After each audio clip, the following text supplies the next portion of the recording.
uzi ko hari aho mba musetse nkutera inkuru, uzi ko hari akana k'akobwa kigeze guhabwa telefone ya gatushe n'umusirikare ariko nyina yari akishe.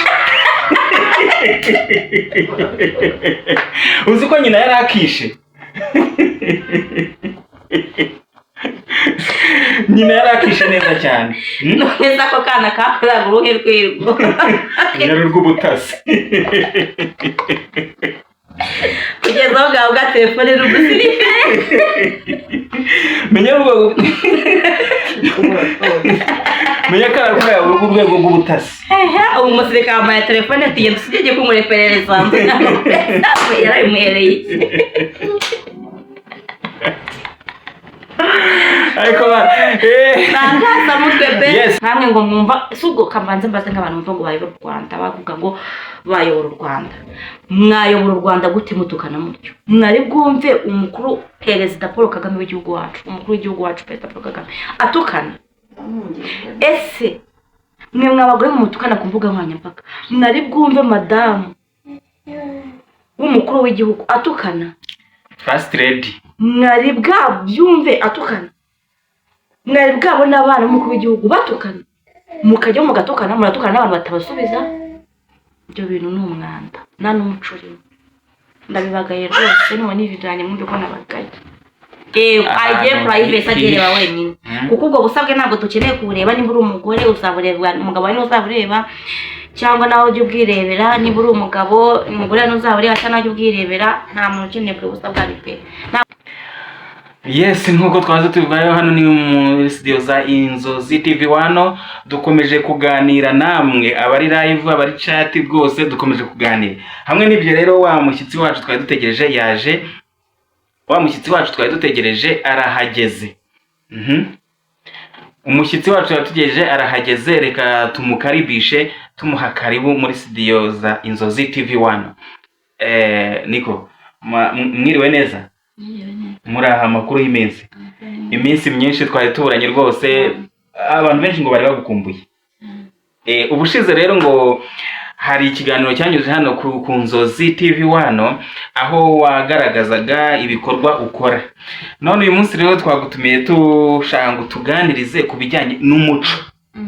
umuco muri iki gihe, umuco mu Rwanda, umuco ku isi cyane cyane hano iwacu, dore ko ujya guteza uburezi abwibanza.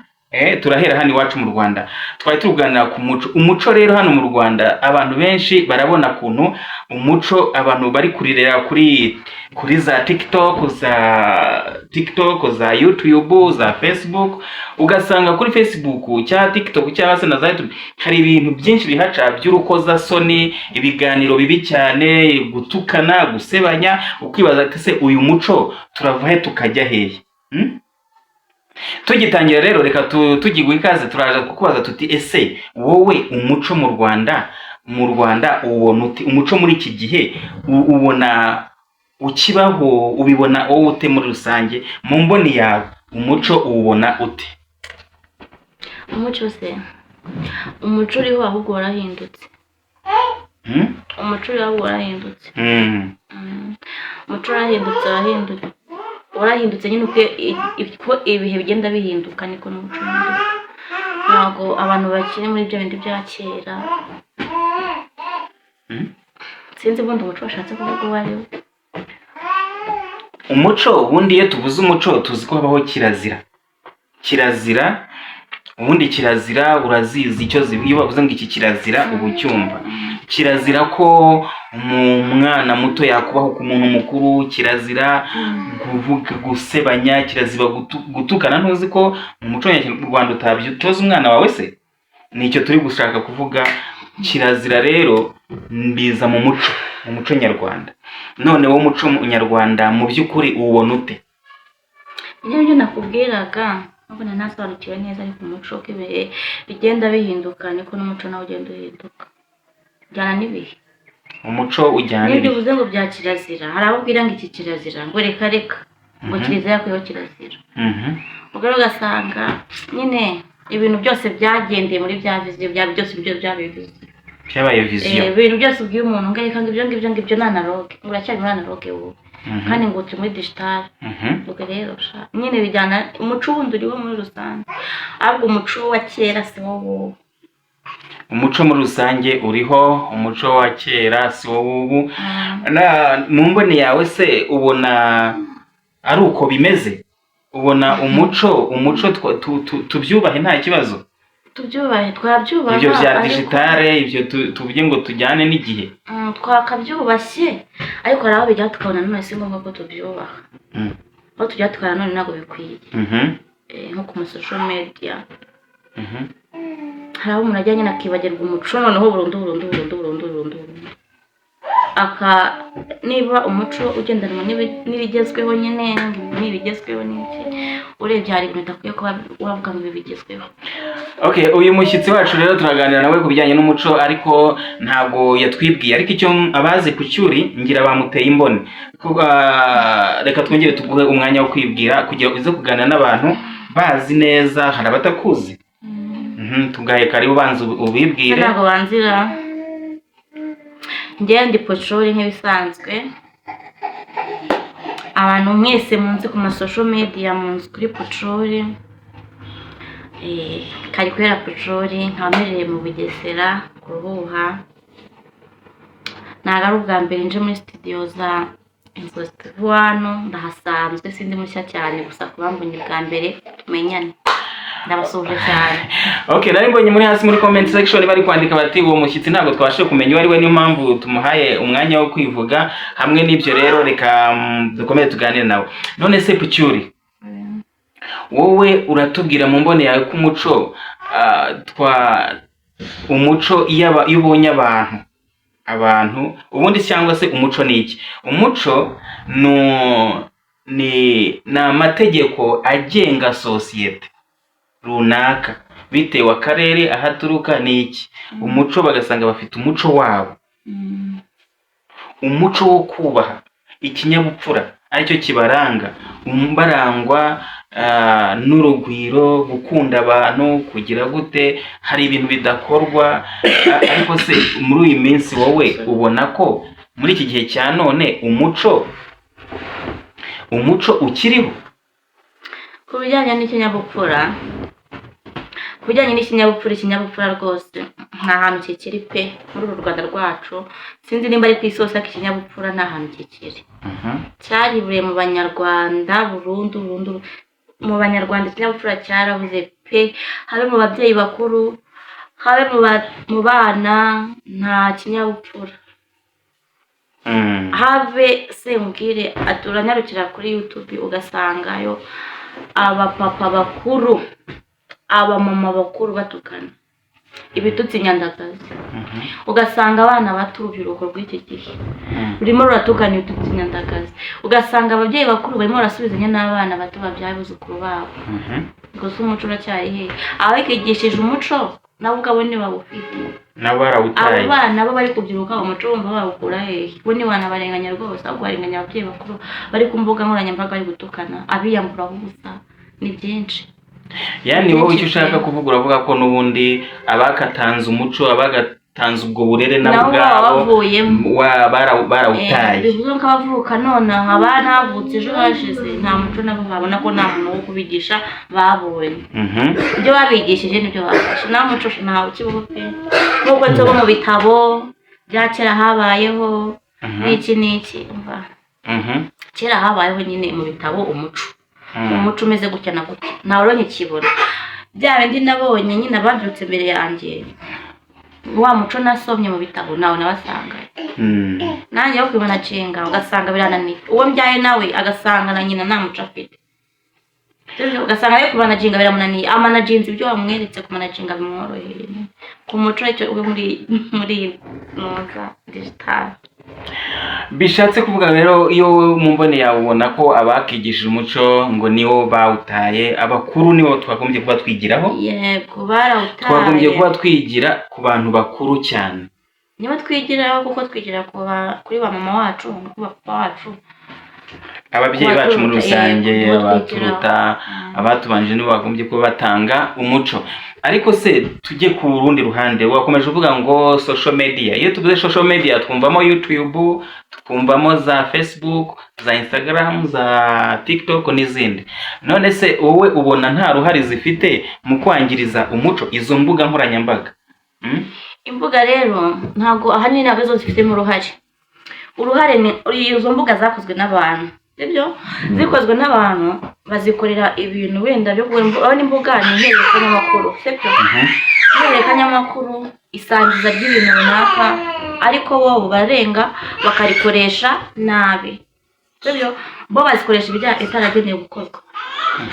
Izo mbuga nkoranyambaga n'urugero nka TikTok ni nk'urubuga umuntu akikoresha ashyiramo ibikorwa kwamamaza, yego, kwigishirizaho umuco se, ariko ahubwo urasanga baruhinduye urubuga rwo kugira iki, urubuga rwo kwambariraho ubusa, urubuga rwo gutukaniraho, urubuga rwo gusebanya, mbese ni urubuga rw'umwanda muri make niko nabivuga.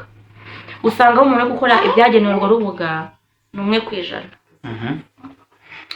Ni ukuvuga ngo rero abantu ntabwo imbuga ntabwo zo zibigiramo uruhare, ahubwo abantu bakoze urwo rubuga usibye katera cyo bari bagamije inyungu zabo muri rusange n'ibintu byafasha abantu muri rusange kwamamaza ibikorwa byabo, gusangiza ibintu runaka bagenzi babo, ariko abantu ubwabo nibo babigiramo uruhare. Noneho rero aho byazambiye babyita ngo imbaraga akazarira nzamba n'imbaraga atera nzamba, kandi naho nzamba sindibuka aho njye mbyiruka nabyirutse nsanga kuri social media hatemerewe kujya umukobwa wambaye ubusa. Nta muntu wemerewe gutuka babifungira, gutuka umuntu no kumva ngo amututse ngo wagicucu akaba yajya kurega bakamufunga. Noneho ngiruka gutyo nkaba ninya imbuga nkoranyambaga baranzigiye ejo mu gitondo, nkaba ninya social media, ngakantu kose uvuze kuri social media baragufunga, kuko uvuze kuri social media baragufunga. Ariko rwose mba byabaye rusibanganya, byabaye sereri indoza ari se kwaga ngo ni hasi muri iyi minsi, ariko urubyiruko rw'iminsi ruvuga umuntu ajya kuri YouTube yambaye ubusa, TikTok, Instagram akifotoza agapostinga. Nta kintu na kimwe leta ubu ngubu ibikoraho. None se nimba leta itagize ikintu igira ikumira muri ibyo byose bizagenda biti? Ko mbere nta kintu cyabiraga ku mbuga nkoranyambaga. Urumva uruhare rufite muri YouTube ari ifitemo uruhare mu gutakaza umuco, cyangwa abantu muri rusange nabo bafitemo gutakaza umuco? Wowe uravuga uti bamwe baravuga bati YouTube imbuga nkoranyambaga nizo ziri gutuma umuco upfa, umuco ugira ute, ariko wowe ukavuga uti reka da, ahubwo abakatureze hamwe na leta ntabwo babishyiramo imbaraga ngo barwanye ibyo bintu. Niba ndi gukumva neza siko ndi gukumva. Yego, leta agakwiye kuba ibona umuntu ashize ifoto kuri YouTube gusa akata imufunga ko mbere babigenzaga, bahitaga bamuhiga. Yaba na video y'indirimbo y'abahanzi ariko kera sinzi indirimbo yizwe nimba ya Bruce Melody Niyane, agashe indirimbo yambaye ubusa basamufunga, bahise bayisubiye indirimbo niyo ranzurana mufunga. Ntabwo ari Bruce Melody, ngira ni umwana w'umukobwa bitaga niba ari Grace, niba ari inde ntabwo mbibuka neza abo bantu. Ni Bruce Melody na Riderman. Ariko nanjye narabyumvise ibyo bintu ko hari umuntu wakoze indirimbo yarimo abakobwa, yari clip yashizemo abakobwa bambaye ubusa amakariso gusa. Hari n'indirimbo baririmbye ngo bya byatsi nayo barayikura, barayihagaritse ya Pasi. Barayihagarika kuko ngo ntabwo ari yujuje ibisabwa kuba irimo mu muco nyarwanda, yari itakaje akaranga wa mugani w'umurundi. Ikindi kintu rero nk'umuntu wihandagaza akajya ku mbuga nkoranyambaga akavuga ibyo numva muri iki gihe ngo bitanga ibishegu mbuga nkoranyambaga. Hari ibintu YouTube arakana YouTube igira niba ugiye kwa uploadinga video bakakubwira ngo kandanga kugira ngo uhite mubikora n'abana b'imyaka ugiye kwa uploadinga cyangwa se iri gufunguza channel, hari aho bigusaba ugahitamo ibyo channel yawe igiye kuzagikora. Gusibye na channel noneho niba ugiye kwa uploadinga video gayo hari ukuntu bakubwira ngo iyi video iremererwa kwa n'abana bari ku kigero cy'imyaka 9. mu by'ukuri ukabishyiraho ariko wa mwana afite telefone ya mama we sibyo ntabwo azabura kubifungura ngo abirebe nawe afite telefone muri rusange akabifungura video akagwa azayireba ahubwo abantu bashyira aho kuri YouTube amagambo mabi atarimo ikinyabupfura atoza abana imico mibi inzira mbi bagakwiye kwita basibizo video nasabaga ngewe muri rusange pe n'izingero mu magambo nasabaga ko u Rwanda rwagira ubumwe na YouTube ku buryo bagira uburenganzira ku rubuga rwa YouTube ni urubuga ni hanyuma ku buryo video zajyaho tutishimiye nk'abanyarwanda tukayiripotinga ku buryo leta yifataho imyanzuro ikaba yayidiretinga cyangwa igasaba nyirayo akayikuraho kuri YouTube kuko umwana azajya hose azayifungwa nawe umwana azareba ngo umwana ibyo nyine yabonye erega ntabwo ari YouTube gusa na za TikTok na za TikTok na za Instagram na za byose aho babishyira na za Facebook ariko noneho YouTube yo rero bimaze kuba too much kuko noneho TikTok hari ukuntu usanga n'akavideo gato nibura kamafuta ko kihuta aba gisanga ikiganiro cyangwa se kiminota 30 cyigisha ibintu biri negative gusa ariko nubwo iyo TikTok yabimara amasogo na 30 ahubwo niyo yoroshye kuyireba kuko abana bose bakunda TikTok urubyiruko rwose usanga kuri TikTok na za Instagram utwo tuntu kandi uburyo bahisemo gukora TikTok bahisemo kujya bayikorera utuntu dutoya niko yo ikoze ikore kandi utwo dutoya nitwa abantu bareba vuba na mu minota 30 bakaba barebye utuntu 100 bitandukanye no gufata umwanya ureba video y'iminota y'isaha 2 nta muntu nta rubyiruko rwagufatira video y'isaha 2 ngo rugiye kwicaraho ahubwo TikTok na Instagram ahubwo rero nakadusabe u Rwanda muri rusange abanyarwanda leta y'u Rwanda yego n'abandi bantu bani video bayisharinga ahantu henshi igeraho kugira ngo ibashe kugera ku bakuru igere ku bantu bashaka ko bafata imyanzuro pe bagire uruhare ku mbuga nkoranyambaga sibyo nimba TikTok bajyana amasezerano nayo nimba Instagram simbizi nimba bafite amasezerano nayo nimba ari Facebook sibyo kuri ikintu cyose kizakiba ari kibi kitanyuzanya Rwanda mu muco nyarwanda tuzajya bakipotinga bakagifata imyanzuro kikava ubushatse kuvuga ati umuntu wese waba leta ari kwiye guhagurukira abantu bashyiraho ibishegu kuri social media abantu batukana basebanya bashyiraho ubusambanyi bashyiraho kwiyandarika kwambara ubusa ibintu nk'ibyo byose urabona ko bitakagombye kuba biriho ugasanga umuntu arifashe agiye kuri wowe nzozi yawe ndagusebesha ngo reka musebya bigabura gute kubera ko YouTube izamuhemba cyangwa TikTok ariko leta nibifiteho uburenganzira akabibona wowe ukabiripotinga ati runaka yansebeje sibyo ngari gushaka kugaburira ngo igifuki niba isiba ntago azagaburirwa sibyo natagaburirwa na video ntago azasibye undi muntu metse kubona ku munyamakuru ufite YouTube ntabwo ari ngombwa no kubavuga amazina yabo si ngombwa ariko wakora ko wakotinga nta kibazo ariko uye no kubavuga nibyo wenda nabo bahindura imico n'imyitwarire ntabwo bitwire Claire aherutse gufata umugore witwa Ngoni ngwino ndebe baraba bajo twene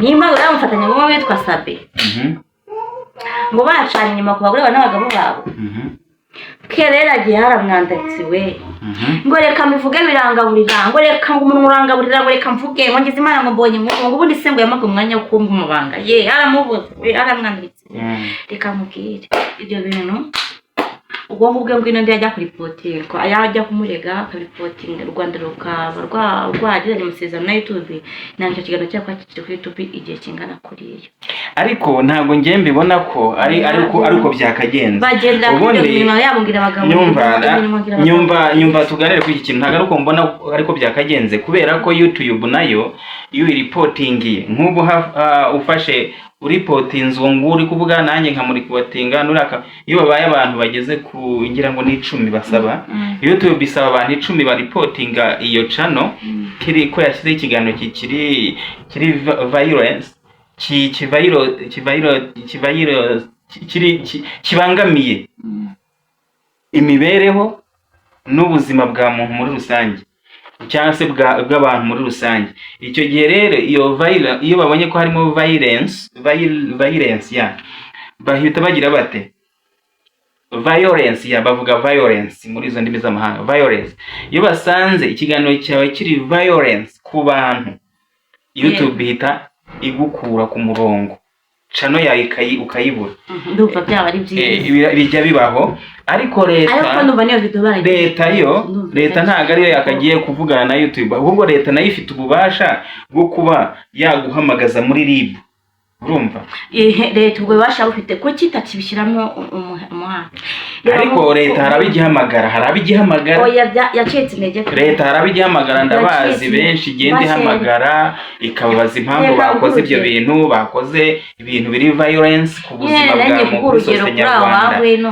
Urebye televiziyo ya Murungi Sabe Isimbi irakurikirwa pe, kandi Isimbi ni televiziyo y'umumaro pe. Tuzi nimba ugiye kurikirana, njye nayikurikirana cyane. Ni televiziyo y'umumaro pe, ariko bashatse gusenya Murungi Sabe, baramusebeje bamugeze ko nta n'umwe nigeze mbahamagasha indirimbo. Okay, ubwo leta nyine reka tuvuge ko tubyamagaye ibyo bintu. Harimo n'itoteza bayida. Itoteza rishobora kugaragaramo, ariko nani RIB nayo ntago burya RIB nayo ntago ari Imana. RIB nayo ntago ari Imana kubugire ya buri kantu. Nese zahama yicaye kuri social media, ariko mwebwe nkamwe abantu mwakagombye kugira gute namwe kwita ku burere mbonera gihugu, umuco, abantu bagahaguruka bagaharanira umuco. Oya RIB ifite ibindi byinshi, sinzi ntago izabona ibintu byose. Ntago izajya kureba nk'urumogi hariya hepfo muri mukubita umwice, ntago izareba bari kunywa urumogi bihishe mu mazu yabo. Ahubwo RIB natwe tugomba kuyifasha kuyiha amakuru. RIB nimubona iyi video yanjye y'amakuru yatanze rwose, abantu batoteza abandi ku mbuga nkoranyambaga, abantu basebya abandi, abantu batukana, abantu bashyibishego kuri YouTube, abantu bajya bambaye ubusa rwose, mujye mubatumizaho mugije mubibariza pe. Turabyamaganye hano kuri channel yacu Inzozi TV1 twamaganye ibintu bitajyanye n'umuco. Namaganya ababyeyi bajya kuri YouTube bakavuga bitajyanye, bakikoza bitajyanye, ibyo ndetse. Ariko ibaze nk'umubyeyi wabyaye, umubyeyi ufite abana, umubyeyi ufite incuke akajya kuri YouTube akambara ubusa, ibyo bintu wowe wabishyigikira?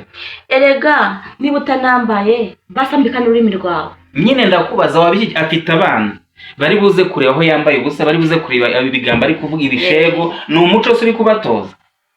Tureke n'abana bashaka barabimenyereye, hanyuma bamuzukuru bakazajya avuga ati dore grandma grandpa.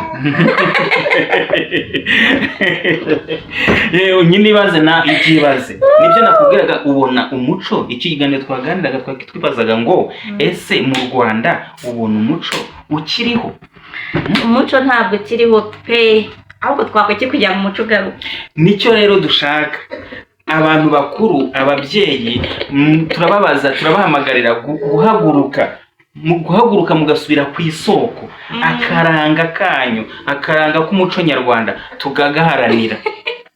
Erega umuco utabyose tukagaharanira kugira ngo nabo tubyara n'abadukomokaho bazabe bafite viziyo nzima, ejo heza.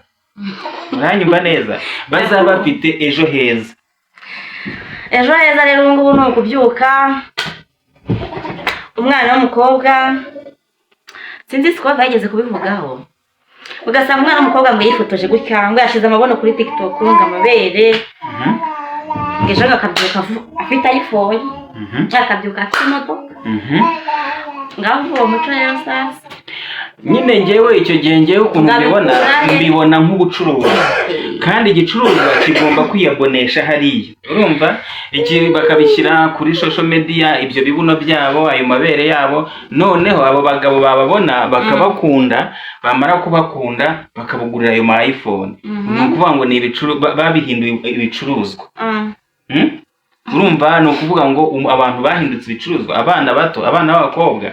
Ariko ibyo ntabwo turashaka ngo babikura kuri mama wabo. Nyine wowe nka nyina iyo ubonye umwana azanye iPhone y'ibihumbi 500, utekereza ko ayikuye ubikoraho iki?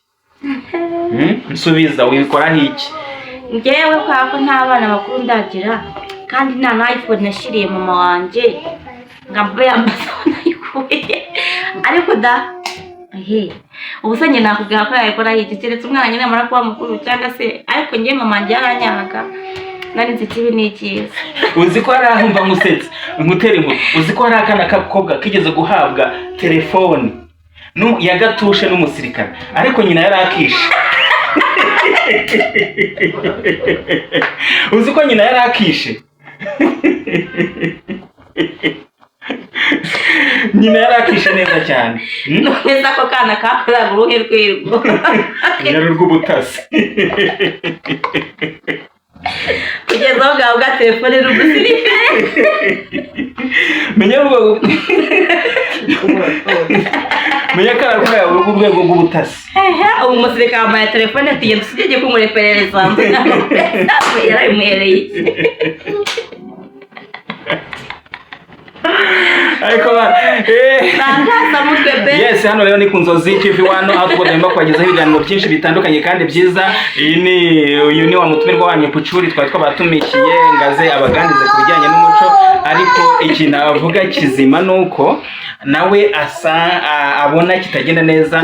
Nuko leta yahaguruka ikagira icyo bikoraho ibintu bijyanye n'umuco, kuko nimukomeza kurebera mwege nka leta, nimukomeza kurebera umuco uzacika, umuco uzagira gute, umuco tuzikanga tumaze kumera nk'abanyamahanga baryama ku nzira, tumeze nk'abanyamahanga banywera urumogi mu muhanda mu nzira, kandi u Rwanda rwacu rwari paradizo. Ngiye kanyishira nibwirira ababyeyi. Muvyeyi nimba ufite umwana udafite akazi, umwana akavuka mu gitondo agenda agataha saa 2 z'ijoro saa 5, uwo mwana bibaza ko avuye hehe? Ese none ahubwo ari none abandi bagenda bakamara iminsi 3 cyangwa icyumweru bakazagaruka, mama akabakira mu rugo, papa nanjye ikintu abivugaho. Ese babyeyi mwarabyaye murererwa n'iminsi cyangwa mwarabyaye ngo mwirerere? Muze kandi uzabarerera. Iyo umwana w'umukobwa agenda akagaruka na telefone, we papa cyangwa mama n'amafaranga amaye kuyigura, wumva ko telefone iri hehe, yayikuye hehe? Rero akamubwire, ese mubyeyi nimba umwana yagiye nijoro mu gitondo akaguka nijoro kamwihorera, ejo akamwihorera, kandi ejo yazana ugatangira ngo narakubwiye, ugatangira kujya kumwangaza ku muhanda, abana babiri bakabaye ku muhanda kandi yaragiye ari umwe. Ese mubyeyi n'iterambere uri gushyira mu gihugu cyangwa? Niba umwana agiye ari umwe, ejo akagaruka ari babiri, ukahita ubangaza ku muhanda, n'uwo ngo umwe yakunaniye kumurera, ntawe rero wamuhaye, uwabyaye nawe ntabwo azamuha. Nibo bandi dusanga mu muhanda ari kunywa kore, bamwe babyara bagata ku muhanda. Babyeyi rero mbabwire, tuve ku by'umuco tuve no ku by'iki, basi mugaruke murera abana banyu neza, nimwite kubiri hano. Ushaka ko utagiye kureba iri ku mbuga nkoranyambaga nawe simbizi ngo umenye ngo ibiberaho ni biki, ariko pe sibye no ku mbuga nkoranyambaga ibibera hanze aha ngaha. Ntabwo abana bapfira hanze, ntabwo bapfira ku mbuga nkoranyambaga gusa, bapfira ubundi umwana apfa mu iterura, bapfira mu ngo zanyu, bakeneye uburere, bakeneye inkunga yanyu y'ibitekerezo mu buzima bwabo bwa buri munsi, kugira ngo bakure neza, kugira ngo bamenye ikibi n'icyiza, kugira ngo bamenye icyerekezo cy'ubuzima bwabo ngo ni ikihe. Yes. Naho rero nimukomeza kubihorera, umwana akagenda mu gitondo, reka tureke nimba agenda mu gitondo akagaruka saa 4, umubazo yari yagiye agusobanura bwimbitse. Naho ibyo kurera mama umva ibyo kurera mama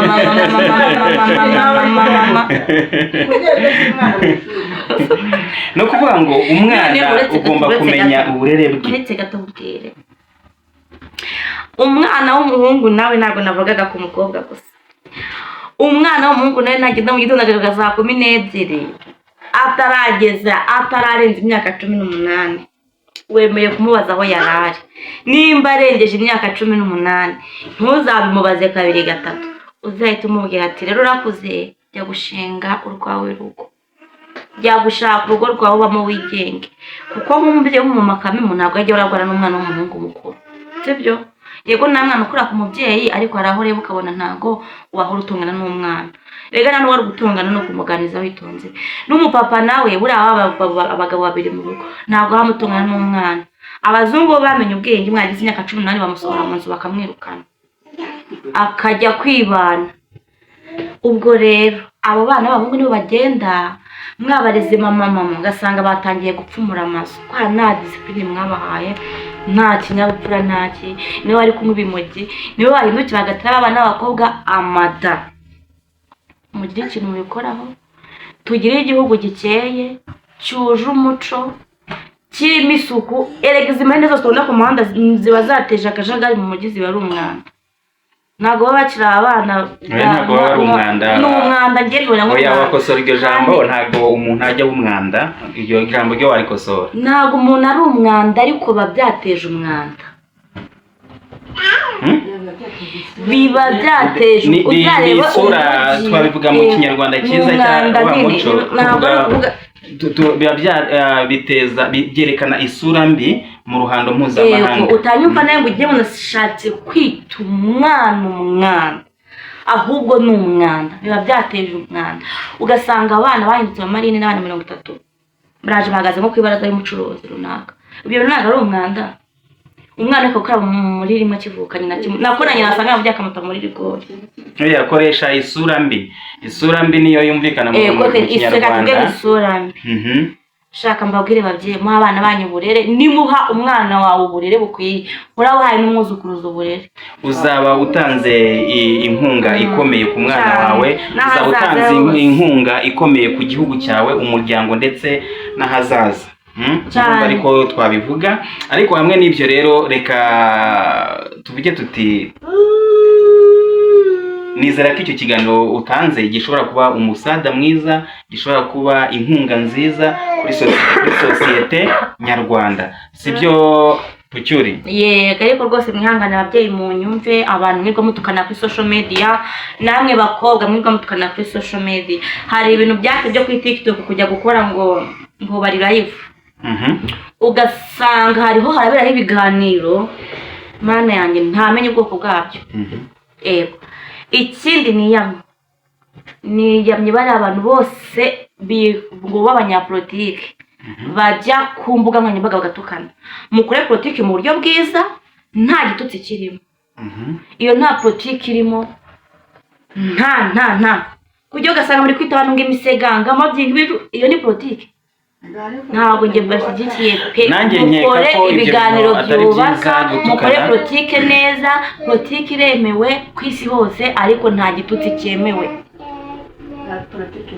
Nta gitutsi cyemewe mu gihugu cyacu, noneho by'umwihariko mu Rwanda.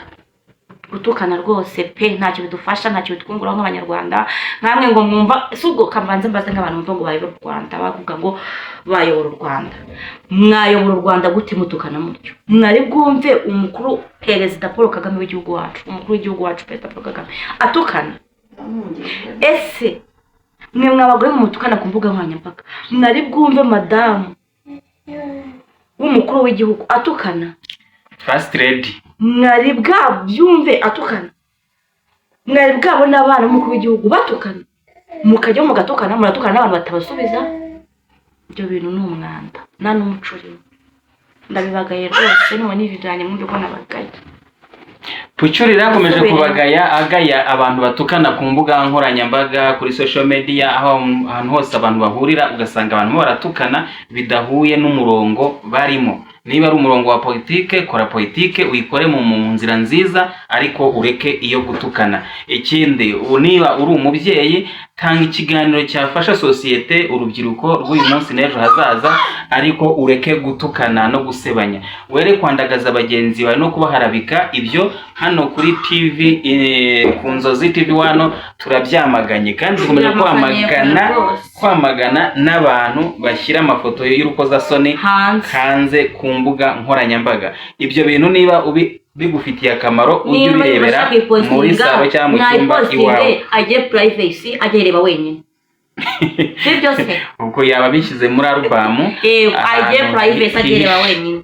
Kuko ubwo busabwe ntabwo dukeneye kubureba. Niba uri umugore uzabureba, umugabo wawe uzabureba, cyangwa nawe ujye ubwirebera. Niba uri umugabo, umugore uzabureba cyangwa nawe ujye ubwirebera. Nta muntu ukeneye kubusabwa ari pe, ntabwo bitwinjiriza.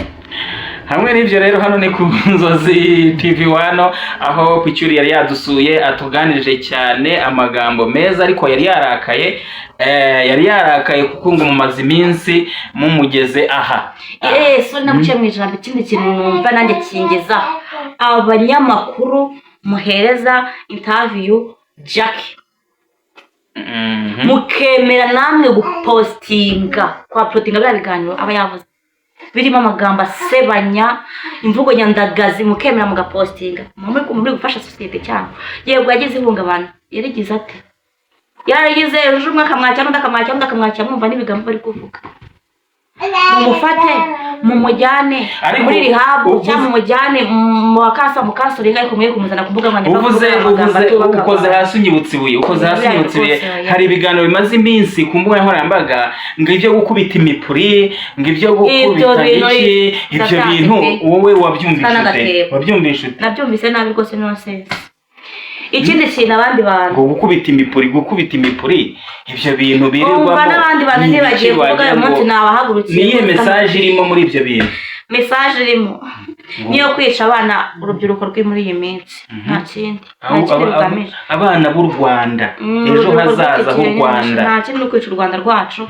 Ikindi abandi bantu niyamye rwose pe, mbona mushimwa na benshi, ariko abashima bose ni kimwe namwe. Ni namuganye buryohe rwose buryohe TV, umugabo we n'umugore we nabira n'abana babo, sinzi ibintu bari kubatoza niki, ntabwo ari buriya buryo bigishamo abantu. Nimba uzumve Radio Rwanda muri Zubakute, bazubaka zite Zubakute cyangwa bagita ngo tsinze, muzumve Kararise uburyo agira uburyo yigishamo, ntabwo ari kuri abigisha pe, muri yandarika muri sebya, musebye igihugu cyacu muri rusange, mugereza aho ngaho mugereje. Biriya ntabwo ari iby'i Rwanda, si iby'i Rwanda, by'umuco nyarwanda, bihabanye n'umuco nyarwanda. Barabikoze gashya n'ubana babo bicingizamo neza. Basigaye bafite ngo ariko batagira ngo twabibasiye, batagira ngo twabibasiye. Twebwe turi kureba umuco nyarwanda, kandi turareba umuco nyarwanda, maze turangira turebe n'ejo hazaza h'abana b'u Rwanda. Ninde wagiye kwigisha umwana wangiza akajya kumwigishiriza ku mbuga nkoranyambaga kuri abigisha? Buriya bafite channel yitwa ngo Channel Family, niyo mpamvu ubona bakorera muri groupe bose, ari umwana ari umugabo ari umugore. Ariko icyo dushaka kuvuga nuko babishoboye bahindura iyo ntuze yabo, bahindure ibiganiro bakora, bashaka uko babikora. Ariko bajya bafata ngo bakoze tu birthday bagashyiraho ngo bana babajyanye ku ishuri, ndabikunda. That's good, ni byiza cyane. Ku ishuri ngo bagiye kwakira runaka, byo ndabikunda pe. Ariko biriya bintu mukora ngo muri kwigisha abagore ngo abakobwa ngo abagabo ngiki, ntabwo ari kuri abigisha pe. Merutse kumva ngo ribu ngo yatumijeho buryohe TV ngo ribu yabatumijeho, numva ndishimye cyane, ariko nababashwe nuko cyari igihuha. Ariko ribu yakagombye kujya ibabaza ibijyanye hariya harimo ibyaha byinshi mu kwangiriza umuco, mu kwica umuco, kandi iyo wica umuco uba wica umuryango nyarwanda. Gusa umwana wacu azaba ameze ati, hazavuka abandi ba buryohe benshi, hazavuka abandi nk'abo bahoze uvuga benshi batandukanye, noneho uzasanga u Rwanda ari urwo ngurwo. Gusa urugero rwiza afatira kuri buri bari ko barakabya pe. Turabashimiye rwose Karikwera Picyuri, turagushimiye kuba witabiriye ubutumire bwacu hano muri studio za Inzozi TV1 kuri uyu munsi. Rwose turagushimiye kubijya ibiganiro, ubwitange, ikiganiro uhaye umuryango nyarwanda ndetse n'isi muri rusange. Turagushimiye, urakoze cyane. Nitwongera kubakenera tuzabatumire. Nta kibazo, ni karibu rwose, bw'abanyarwanda muri rusange. Ni karibu rwose, murakoze cyane. Ngaho wabasezera? Ndabasezeye rero, gusa mbibutsa gukora subscribe, share and comment, mukomeze mwagure channel, kandi iyi video mwibuke kuyisharinga, by'umwihariko iyi video muyisharinge pe, igere ku banyarwanda benshi, igere ku bantu benshi, kuko hari benshi bwigisha, benshi bari ku mutima, hari na benshi bari kugira ibyo bahindura muri bo kubera iyi video. Ndabyizeye, murakoze, bye. Yes, mwari kumwe rero n'Inzozi TV wano hamwe n'umukunzi wanyu Karikwera Pucyuri, aho yayimeje kujya bagezaho ibiganiro byinshi bitandukanye hano kuri uyu mutandao. Turabashimiye cyane. Nanjye reka mvuge ngo ciao.